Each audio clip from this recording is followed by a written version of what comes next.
নমস্কার বন্ধুরা, কেমন আছো সবাই? আশা করি যে যেখানেই আছো আপন আপন কর্তব্যগুলোকে সততা আর ভালোবাসার সাথে সম্পূর্ণ করার আপ্রাণ চেষ্টা চালিয়ে যাচ্ছ। আর আমরা আমাদের এই সাধনায় তার কৃপায় সাফল্য লাভ করব। এই শুভ কামনা দিয়ে এসো শুরু করি আজকের ছোট্ট গল্প। লেখিকা শ্রীমতী বাণী পাত্র।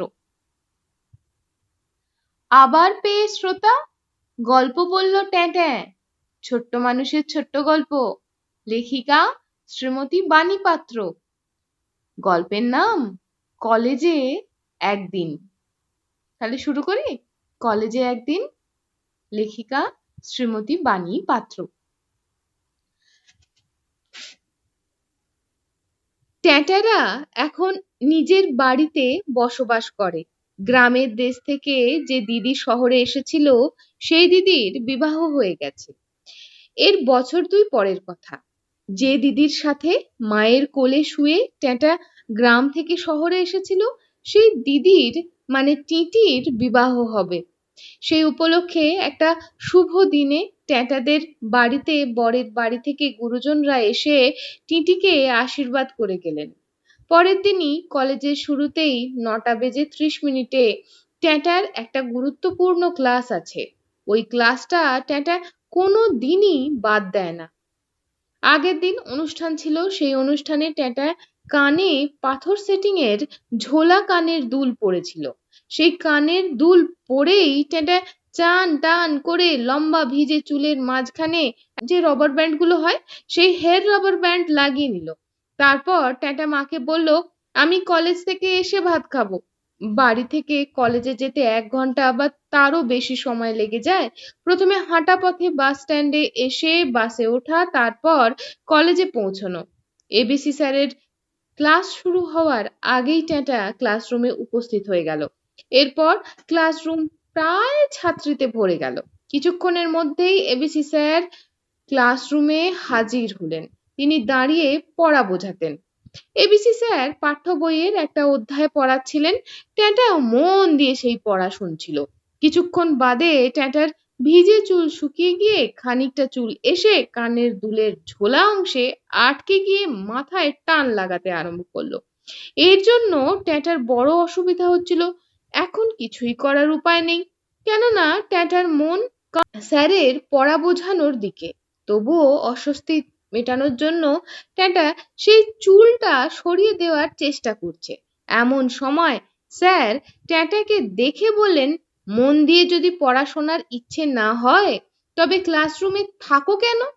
দাঁড়িয়ে থাকো। ট্যাটা তখন দাঁড়িয়ে পড়লো এবং বাকি ক্লাসটা দাঁড়িয়ে দাঁড়িয়ে শেষ করলো।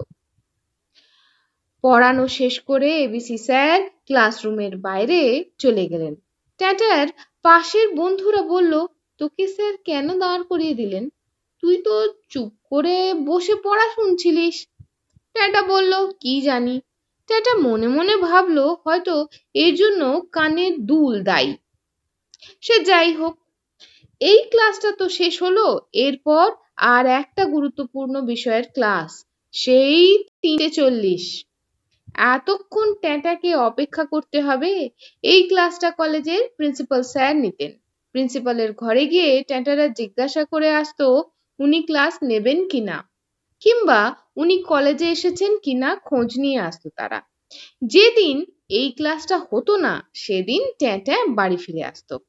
ওই দিন প্রিন্সিপাল স্যার ট্যাটাদের ওই বিষয়ে ক্লাস নেবেন।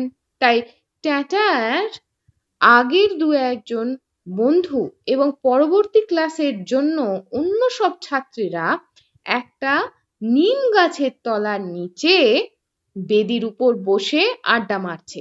নিম গাছের এক পাশে কলেজের অফিস ঘর আর এক পাশে প্রিন্সিপালের ঘর এবং কলা বিভাগের ভবন। এমন সময় এবিসি স্যার অফিস ঘর থেকে কলা বিভাগের ভবনের দিকে যাচ্ছিলেন, হাতে একটা নাম ডাকার অ্যাটেন্ডেন্সের খাতা। এমন সময় নিম গাছে বসে থাকা একটা কাক তার প্রাতক্রিয়া সম্পূর্ণ করলো। প্রাতক্রিয়ার ফলটা এসে পড়লো সাদা ধপধপে আকাশি নীল রঙের দাগ কাটা শার্টের পিছনে।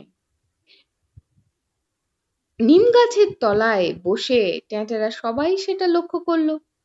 কয়েক সেকেন্ডের মধ্যে এবিসি স্যারের শার্ট ভেদ করে গরম জলীয় নরম তুলতুলে বস্তুটির অস্তিত্ব বুঝিয়ে দিল ওনার পিঠের উপর কি পড়েছে। তিনি তখন ট্যাঁটাদের দিকে তাকিয়ে বললেন, কাক হেগে দিয়েছে। ট্যাঁটার পাশে বসে থাকা বন্ধুরা বলল, হ্যাঁ স্যার। উনি কলা বিভাগের ভবনের দিকে চলে গেলেন। ট্যাঁটার বন্ধুরা তখন মৃদু স্বরে হেসে উঠল। ট্যাঁটা বলল, এবিসি স্যার একেবারে বোঁদা বাংলায় হেগে শব্দটা ব্যবহার করলেন। এবিসি স্যার কাকের বিষ্ঠা পড়েছে বললে ওনার ডিগনিটিটা বজায় থাকতো। যতই হোক, উনি তো প্রফেসর। ট্যাঁটার এই ব্যাখ্যা শুনে তখন নিম গাছের তলায় যতজন বসেছিল তখন সবাই উচ্চ স্বরে হো হো করে হেসে উঠল। ট্যাঁটাদের আড্ডাটা আজকে বেশ ভালোই হলো।